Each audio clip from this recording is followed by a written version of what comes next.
آتے گزرے ہیں، سکندر، اس کے بعد محمود غزنوی، اس کے بعد چنگیز خان، اس کے بعد تیمور، امیر تیمور ازبکستان۔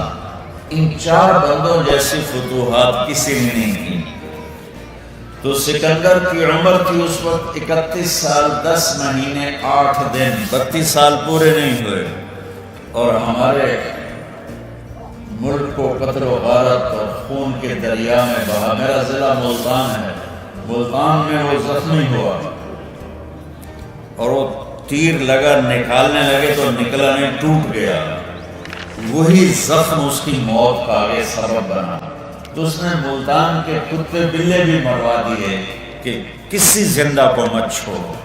ایسا درندہ انسان جب باب العراق پہنچا اور موت نے جھٹکا دیا تو اس کی حسرت بھری آواز سنو، وہ کہنے لگا کوئی ہے، کوئی ہے، مجھ سے میری ساری حکومت لے لے اور مجھے گھر پہنچنے کی مہلت دے دے، میں اپنے گھر میں مرنا چاہتا ہوں۔ اور اللہ نے اسی بابل میں اس کو موت دے کر چوہے کی طرح مار دیا۔ حرص و حوث کا جہان ہلاکت کا جہان ہے، اور صدقات اور خیرات کا جہان یہ عزتوں اور بڑائیوں کا جہان ہے۔